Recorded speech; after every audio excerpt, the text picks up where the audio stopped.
के अनुसार भैया दूज या फिर यम द्वितीया को मृत्यु के देवता यमराज जी का पूजन किया जाता है और इस दिन बहनें भाई को अपने घर पर आमंत्रित करके या फिर भाई के घर जाकर उन्हें तिलक करती हैं और भोजन कराती हैं। ब्रज मंडल में इस दिन बहनें भाई के साथ यमुना जी में स्नान करती हैं, जिसका विशेष महत्व बताया गया है। कार्तिक शुक्ल द्वितीया के दिन भाई दूज का ये पावन पर्व मनाया जाता है। इस दिन बहनें अपने भाई के मस्तक पर तिलक करके भाई की दीर्घायु और उज्जवल भविष्य के लिए प्रार्थना करती हैं। वहीं भाई भी अपनी बहन के सुख और दुख में सदैव साथ खड़े रहने का वचन देते हैं। भाई दूज के इस पावन अवसर पर सभी भाई बहनों को भाई दूज की कथा भी अवश्य सुननी चाहिए और कथा के साथ ही यमराज जी की कथा सुनने का भी विधान है। तो आज के इस वीडियो में आपको भाई दूज के साथ ही यमराज जी की कथा भी सुनाएंगे। आप सब इस कथा को पूरा जरूर सुनिएगा। सूर्य देव की पत्नी संज्ञा से 2 संतानें थी, पुत्र यमराज और पुत्री यमुना। संज्ञा सूर्य का तेज सहन न करने के कारण अपनी छाया मूर्ति का निर्माण करके उन्हें ही अपने पुत्र पुत्री को सौंपकर वहां से चली गई। छाया को यम और यमुना से अत्यधिक लगाव तो नहीं था, किंतु यमुना अपने भाई यमराज जी से बड़ा स्नेह करती थी। यमुना अपने भाई यमराज के यहाँ प्रायः जाया करती और उनके दुख सुख की बातें पूछा करती। तब यमुना यमराज को अपने घर पर आने के लिए आमंत्रित भी किया करती, किंतु व्यवस्था और अत्यधिक दायित्व के कारण वे उसके घर नहीं जा पाते थे। एक बार कार्तिक शुक्ल द्वितीया को यमराज अपनी बहन यमुना के घर अचानक जा पहुंचे। बहन के घर जाते समय यमराज ने नरक में निवास करने वाले जीवों को मुक्त कर दिया। बहन यमुना ने अपने भाई का बड़ा आदर सत्कार किया, तरह तरह के व्यंजन बनाकर उन्हें भोजन कराया और मस्तक पर तिलक भी लगाया। जब यमराज वहां से चलने लगे तो उन्होंने यमुना से कोई भी मनोवांछित वर मांगने का अनुरोध किया।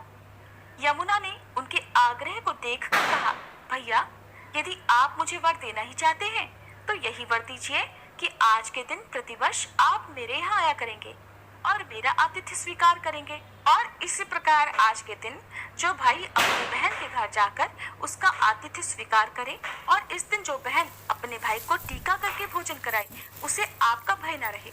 इसी के साथ उन्होंने ये भी वरदान दिया कि यदि इस दिन भाई बहन यमुना नदी में डुबकी लगाएंगे तो वे यमराज के प्रकोप से बचे रहेंगे।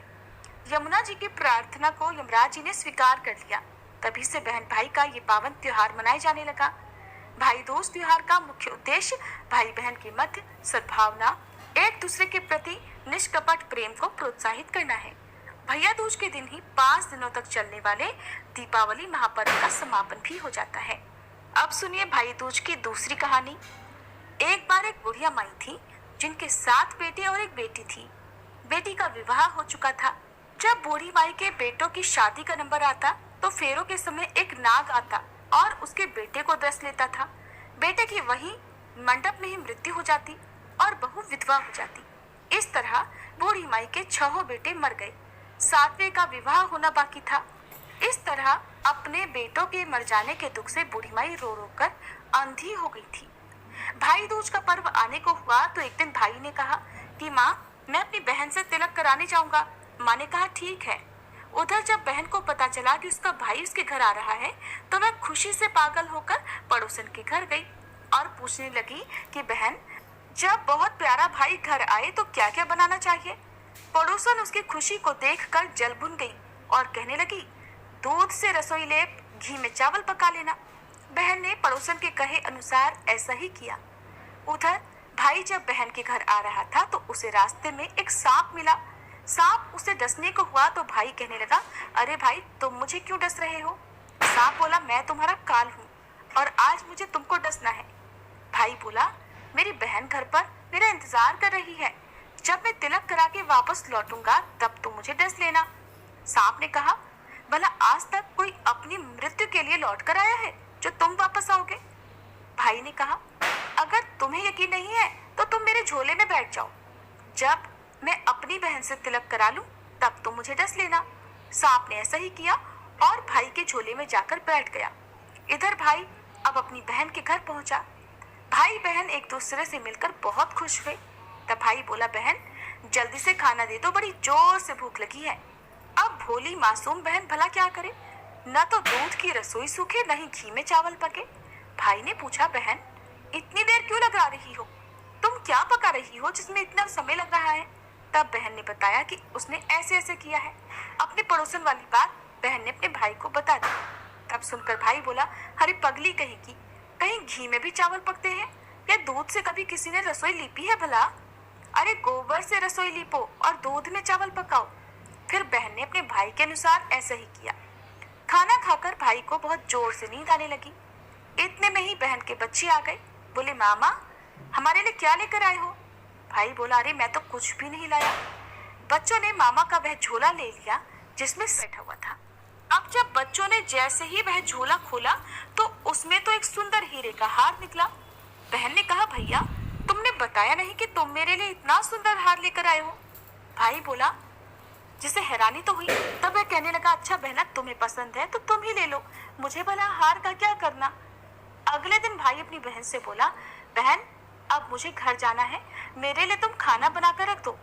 बहन ने अपने भाई के लिए लड्डू बनाकर एक डिब्बे में रख कर दे दिए। भाई कुछ दूर जाकर थक कर एक पेड़ के नीचे सो गया। उधर घर में बहन के बच्चों को जब भूख लगी तो उन्होंने माँ से कहा कि माँ खाना दे दो। माँ ने कहा, खाना बनने में अभी देर है। तो बच्चे बोले कि जो तुमने मामा जी को बनाकर दिया था वही दे दो। तब बहन बोली कि लड्डू बनाने के लिए बाजरा पीसा था, वही बचा पड़ा है, चक्की में जाकर खा लो। जब बच्चों ने वहां जाकर देखा तो चक्की में तो बाजरे की जगह पर सांप की हड्डियां पड़ी हुई थी। ये बात उन्होंने भागकर माँ को आकर बताई तो वह बावली सी होकर बड़ी बेचैन होकर अपने भाई के पीछे भागी। रास्ते भर वह लोगों से पूछती जाती, अरे किसी ने मेरा गैल बाटोई देखा? अरे किसी ने मेरे भाई को इधर से जाते हुए देखा क्या? तब एक ने बताया कि कोई लेटा तो है पेड़ के नीचे, जाओ देख लो कहीं वही तो तुम्हारा भाई नहीं। अब बहन भागी भागी पेड़ के नीचे पहुंच गई। उसने अपने भाई को नींद से उठाया।